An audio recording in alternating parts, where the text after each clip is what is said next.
Alpha காதலன் அத்தியாயம் 22.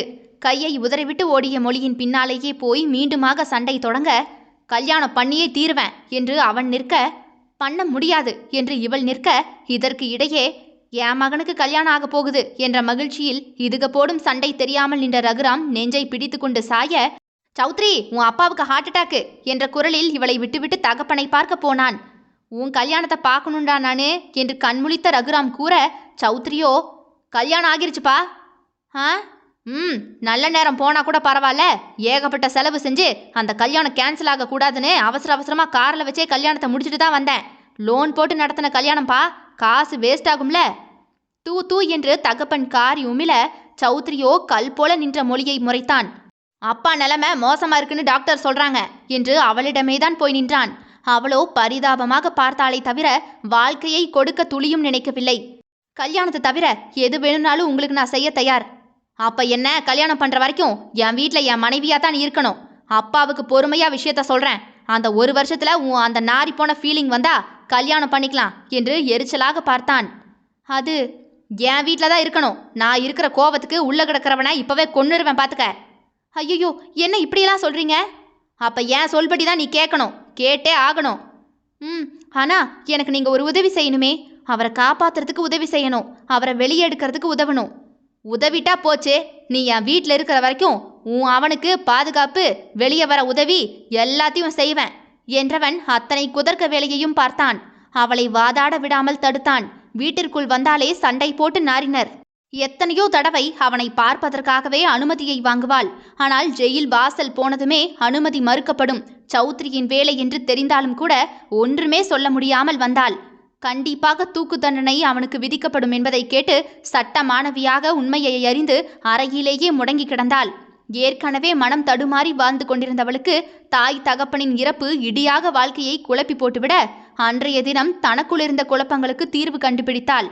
தனிமை தாங்காமல் பாதுகாப்பாக ஒரு கை தேடினாள். அது தகப்பன் கையாக இருக்குமென்றால் அந்த தகப்பனின் கைக்கு பதிலாக வலியனின் கை கிடைத்தால் போதும் என்ற நடுக்கம் அவள் மெல்லிய கைகளில். நெஞ்சில் சாய்ந்து தன் ஆற்றாமையில் அழ ஒரு நெஞ்சு வேண்டும். அது தாயால் மட்டுமே கொடுக்க முடியும். தாய்க்கு பதிலாக அந்த ஆறுதலை ஒரு நெஞ்சு அவளுக்கு கொடுக்க முடியும் என்றால் அது இந்த உலகத்தில் வலியன் நெஞ்சை தவிர வேறொன்றும் இல்லை. தன்னை குழந்தையாக சுதந்திரமாக சுற்ற வைக்க ஒருவனால் முடியும் என்றால் அது வலியனால் தான் முடியும். சதா அழுது ஓய்ந்த அவள் கண்ணீரை துடைக்க அவன் வருவானா என்று ஏங்கினாள். சாப்பிடு தங்கம் என்று அவளின் பசி அறிந்து சாப்பாடு கொடுக்க அவன் வருவானா என்று கண் பூத்து போனாள். அவளை தட்டி தூங்க வைக்க அவன் வருவானா என்று மருகினாள். நான் இருக்கேண்டி என்று கை கொடுக்க அவன் வேண்டுமே என்று அவனை எதிர்பார்த்தாள்.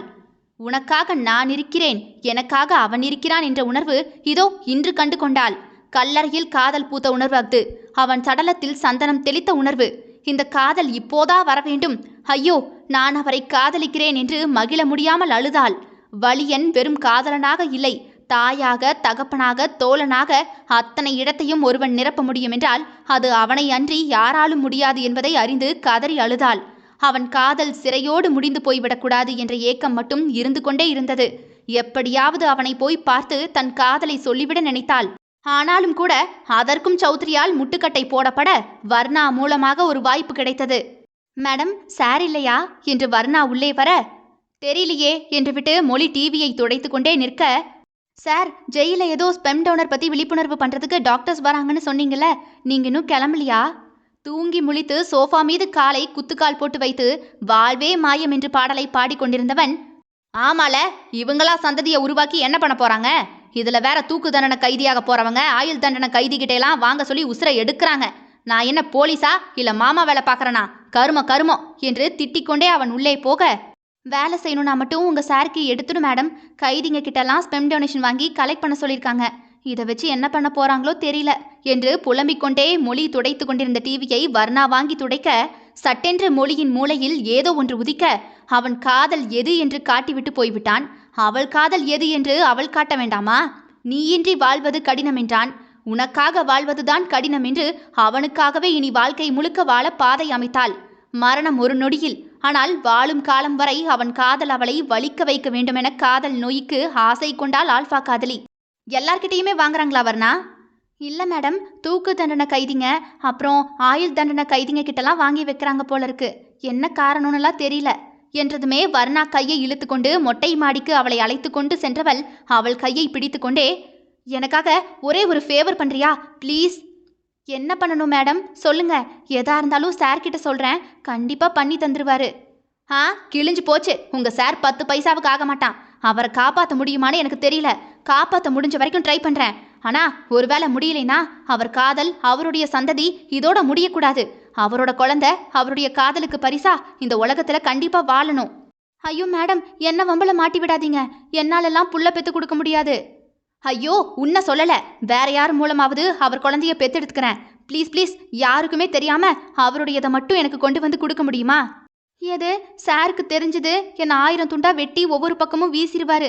உங்க புருஷன் சைக்கோ கொலகாரனுக்கே டஃப் கொடுப்பாரு மேடம். நான் இந்த விளையாட்டுக்கெல்லாம் வரலையே. ப்ளீஸ் ப்ளீஸ், எனக்காக உதவி செய்யறதுக்கு யாருமே இல்லை. இந்த ஒரு உதவியை மட்டும் செய்ய, யாருக்கும் தெரியாம நான் பார்த்துக்கிறேன் என்று 1000 ப்ளீஸை போட்டு வர்ணா உதவியோடு பதப்படுத்தப்பட்ட வலியனின் விந்தணுவை வாங்கி கொண்டவள் அவளே பிள்ளையை சுமப்பாள் என்று சத்தியமாக வர்ணாவுக்கு தெரியாது.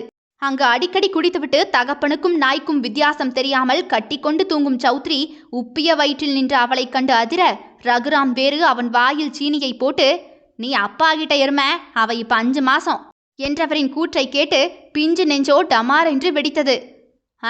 அப்பாவா என்று தலையை சொரிந்தான்.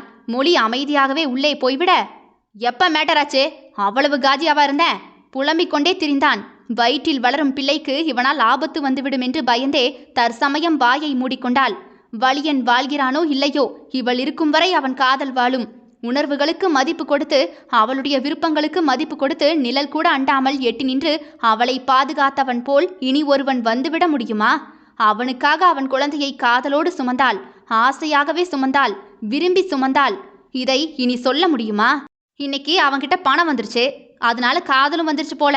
பதவி வந்துருச்சு, அதனால காதல் வந்துருச்சு போல என்று அவள் காதலை கொச்சைப்படுத்தி விடுவார்களோ என்று இன்று வரை அவள் வாய் திறக்கவில்லை.